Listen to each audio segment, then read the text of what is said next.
Varicose veins కి సరైన చికిత్స కోసం సంప్రదించండి ఎవిస్ హాస్పిటల్. నమస్తే రమగారు. నమస్తే జయ. రమగారు, పిల్లల్లో ఆధ్యాత్మిక భావన అలవర్చటం, పెంపొందించటం, దీనికి తల్లిదండ్రుల పాత్ర ఏంటి? అసలు నిజంగా అవసరమా పిల్లల్లో మనం చిన్నప్పటి నుంచి ఆధ్యాత్మికత వైపు వాళ్ళని మళ్ళించటం అవసరం ఉందంటారా? ఆధ్యాత్మికత అంటే పెద్ద సబ్జెక్ట్, చాలా పెద్ద విషయం. అవును. నేనెవరిని ప్రశ్నించుకోవటం. ఆధ్యాత్మికత అంటే అదే కదా, ఆత్మని గురించి తెలుసుకోవటం. హూ యామ్ ఐ అనాలి. హూ ఆర్ యూ ప్రశ్నలు పక్కన పెట్టి నేనెవరిని, ఎక్కడి నుంచి వచ్చా, ఎక్కడికి వెళ్తా, ఆత్మ, జీవాత్మ, పరమాత్మ, ఇవన్నీ వ్యవహారాలు పెద్దవి. అంత పెద్దవక్కర్లా. డివోషన్తో స్టార్ట్ చేయాలి. డివోషనే, భక్తే ఆధ్యాత్మికతకి దారితీస్తుంది. ఆధ్యాత్మికత కావాల్సింది ఈ కర్మలు చేయవలసిన, చదువుకోవాల్సిన, పెరగాల్సిన ఆ స్టేజ్కి అవసరం లేదు. కానీ దానికి తొలిమెట్టు భక్తి. ఇప్పుడు డివోషన్ అంటే ప్రహ్లాద భక్తి అవి చేయలేము ఈ కాలంలో. అవును, అవన్నీ కుదరవు. కానీ ఎంతో కొంత ఉండాలి. మనము కానిది ఇంకొకటి ఏదో బలవత్తరమైన శక్తి ఉందనే విషయం వాళ్ళకు అర్థం కావాలంటే అలాంటి ఒకదాన్ని పరిచయం చేయాలి. చేదుగా ఉంది అని చెప్పాలి. ఏదైనా చేదు తినిపిస్తే చేదు తెలుస్తుందా, లేకపోతే తెలుస్తుందా? తింటేనే కదా తెలుసు. తీపి తెలుస్తుంది వాళ్ళకి, పులుపు తెలుస్తాయి. ఏదో కూరల పులుసులు తింటాం కాబట్టి. చేదు తెలీదు, టేస్ట్ చేయాలి. టేస్ట్ చేస్తేనే విషయం తెలుస్తుంది. దాంట్లో ఉన్న పైభాగాన్ని తెలుసుకోవాలంటే దాని మొదలు ముందు రావాలి. ఆధ్యాత్మికత మానవ జీవితానికి పై మెట్టు. దానికి తొలి మెట్టు భక్తి, దాని ముందు మెట్టు నమ్మకం, దాని ముందు మెట్టు అలవాటు ఉండాలి. అలవాటు అయితే అప్పుడు నమ్మకం కలుగుతుంది, అప్పుడు భక్తి పెంపొందుతుంది. కాలక్రమంలో మెల్లిగా అది ఆధ్యాత్మికత వైపుకి దారితీస్తుంది. మనము కాని ఒక బలవత్తరమైన, బలీయమైన, ప్రచండమైన దైవశక్తి ఒకటి ఈ లోకంలో ఉంది. అది నన్ను నిలబెడుతుంది, నడిపిస్తుంది, కాపాడుతుంది. మనం లీనవడానికి, ఆనుకోవడానికి అది మనకి ఆసరాగా ఉంటుంది అనేది ఇన్కల్కేట్ చేయవలసిందే.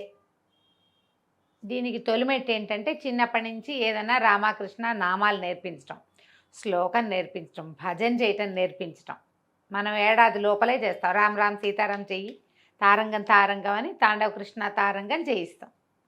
పురాణాలు, రామాయణం, భాగవతం, భగవద్గీత పరిచయం చేస్తాం. మనం దేవాలయాలకు వెళ్తాం.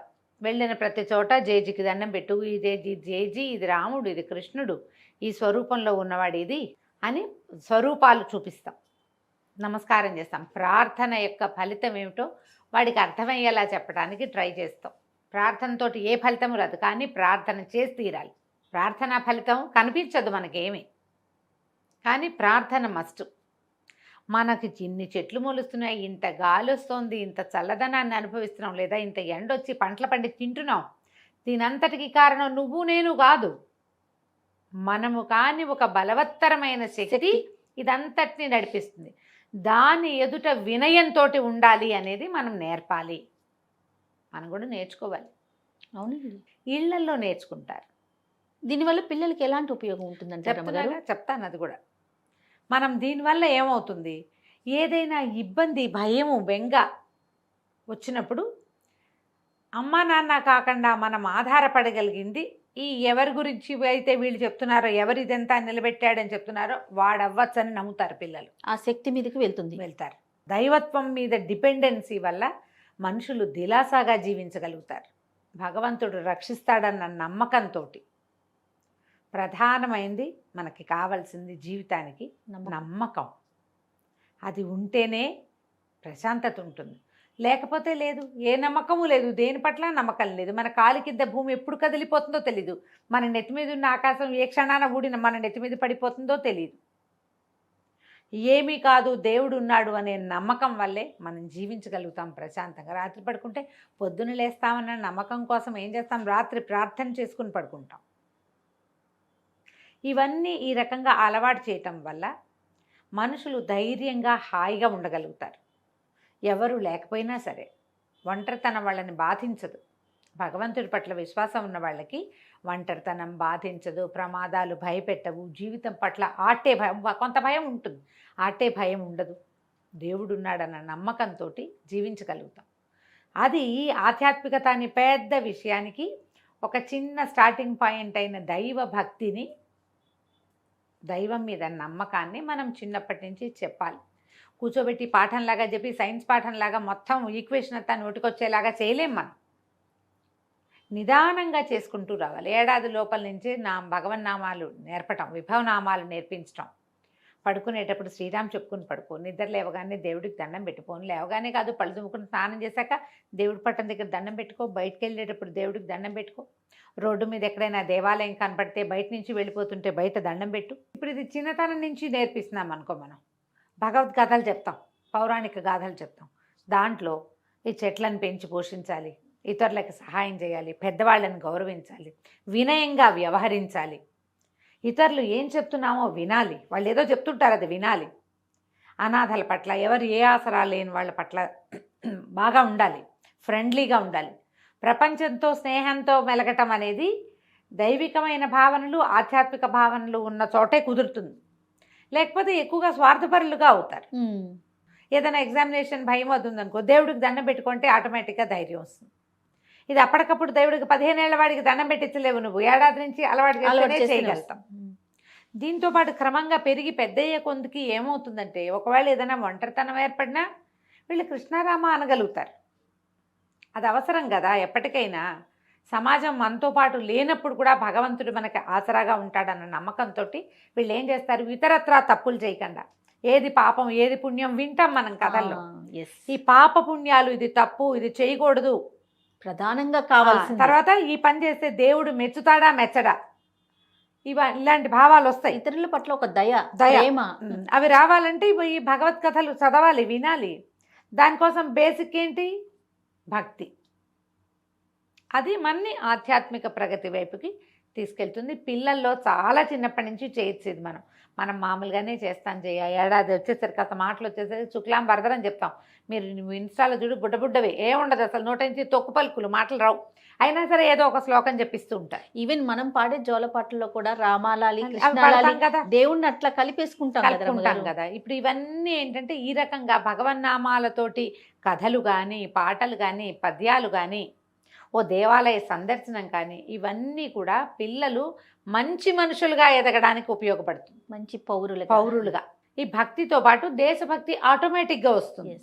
దైవభక్తి దేశభక్తి దగ్గరగా ఉంటాయి, దూరంవి కాదవి, దగ్గరవే. కొంచెం పాట భేదాలు ఉంటాయి అంతే, అది వేరు ఇది వేరుగా కనపడుతుంది. కానీ భక్తి ఒకటే. మనం ఎక్కడ ఉంటున్నామో దాన్ని గౌరవించాలి. ఇంట్లో ఉన్నాం, ఇంటిని గౌరవించాలి. ఓ అడవికి వెళ్ళాం, అడవిలో ఉన్నాం, లేదా ఓ చెట్ల కింద ఉన్నాం, చెట్లను గౌరవించు. దేవాలయానికి వెళ్ళాం, అది గౌరవించు. దానివల్ల ఏమవుతుంది, నువ్వు ఒక చోట వర్క్ చేస్తున్నావు, సంస్థని గౌరవించు. సంస్థ పట్ల లాయల్గా వ్యవహరించు. ఇవన్నీ సడన్గా లాయల్టీ గీల్టీ ఎక్కడి నుంచి వస్తాయమ్మా? అంతే కదా, ఊడిపడవు. ముందు నుంచి ఉండాలిగా. ప్రతి విషయంలోనూ ఉంటే అక్కడ ఉంటాయి, ఎందులోనూ ఎక్కడా లేకపోతే సడన్గా అక్కడెక్కడో రాదు. ఇప్పుడు అలా ఎలా ఉందండి, చాలామంది దైవభక్తి గుళ్ళకి డబ్బులు ఇస్తారు, పరమ మోసాలు చేస్తారంటే పాపభీతి లేదు వాడికి. దైవభక్తి పాపభీతి విడదీయరాని విషయాలు. మనం అది నేర్పించాలి. నువ్వు ఇలా చేస్తే దేవుడి కోపం వస్తుంది, ఇట్లా చేయకూడదు, పక్క వాళ్ళ వస్తువులు తీసుకోకూడదు, వేరే వాళ్ళని మోసం చేయకూడదు, చీటింగ్ చేయకూడదు, ఎగ్జామ్స్లో చీట్ చేయకూడదు, చేసే పని మీద శ్రద్ధ పెట్టాలి. ఇవన్నీ మనం దీంతో అనుసంధానించి చెప్పగలుగుతాం. అందుకని పిల్లలకి ఆధ్యాత్మిక బోధ అక్షరాల అవసరము. చిన్నప్పటి నుంచి పండక్కి పబ్బానికి పిల్లల్ని దగ్గర నుంచోబెట్టి దేవతార్చన చేయటం, దేవాలయాలకు తీసుకెళ్ళటం, ఇంట్లో హారతి ఇచ్చేటప్పుడు వచ్చి గంట మోగిందంటే పిల్లలు లేచి నిలబడాలి. అది అలవాటు చేయాలి. వచ్చి హారతి అద్దుకోవటం, ప్రసాదం అని చేతిలో పెడితే దాన్ని కళ్ళకు అద్దుకోవాలి, దాన్ని గౌరవించాలి, పుస్తకాన్ని గౌరవించాలి, డబ్బుని గౌరవించాలి, పెద్దవాళ్ళని గౌరవించాలి. ఇవన్నీ ఎలా వస్తాయి? ఇతరుల శ్రమని గౌరవించాలి. దీంతో పాటు అవి మనం చెప్పగలుగుతాం దాని అటాచ్మెంట్గా. కాబట్టి ఆధ్యాత్మిక వాక్యాలు ఏవైనా పిల్లలు చెప్పదలుచుకుంటే ఇంత చిన్న పిల్లలకి ఎందుకు అని మాత్రం అనుకోకండి. చిన్న మెదడు చితికిపోతుంది, ఇప్పుడే ఎందుకు చెప్పాలంటే పెద్దవిగా చెప్పద్దు. కూర్చోబెట్టి ప్రవచనం వినిపించమని నేను చెప్పట్లేదు. అవును, 4 సింపుల్ వాక్యాలతో మీరే చెప్పండి. అవును. అంతే. అంత దాకా ఎందుకు రమ్మగారు? ఇప్పుడు మనము కొన్ని మీరు డివోషనల్గా మనం మాట్లాడుకుంటాం, స్థల పురాణాలు మాట్లాడుకుంటాం దేవాలయాలకు సంబంధించి. నేను అబ్జర్వ్ చేస్తాను కదా, రెగ్యులర్ స్టోరీస్ విన్న దానికన్నా కూడా ఇలా ఆధ్యాత్మికంగా స్థల పురాణం గురించి చెప్తుంటే ఎక్కువ మంది వింటారు, చాలా ఇంట్రెస్ట్ చూపిస్తుందండి. అమ్మాయి అది వరకే కూడానా? చెప్తున్నాను. ఎస్, ఆ టెంపుల్ కి వెళ్దామమ్మా, మనం కూడా వెళ్ళి చూసొద్దాము. అంటే అంటే ఒకలాంటి ఉద్వేగం కనిపిస్తా కనిపిస్తుంది. ఉంటుంది. అంటే ఏంటంటే అది ఒక connectivity. ఎస్, మీరు చెప్పిన స్టోరీ నేను చెప్తేనే దైవానికి సంబంధించిన స్టోరీకి కనెక్టివిటీ ఎక్కువ ఎక్కువ ఉంటుంది. ఉంటుంది. ఆ వైపు బాగా తీసుకెళ్ళొచ్చు, ఆ వైబ్స్ ఎక్కువ ఆకర్షిస్తాయి. ఆకర్షిస్తుంది. ముందు ఆ వైబ్ చూపించాలిగా, మనం Yes, right వైబ్ అన్నారు. చూపించాలి. అందుకని తప్పకుండా. ప్రయత్నం చేయండి దానికోసం. తప్పకుండా అండి, తప్పకుండా. నమస్తే. నమస్తే.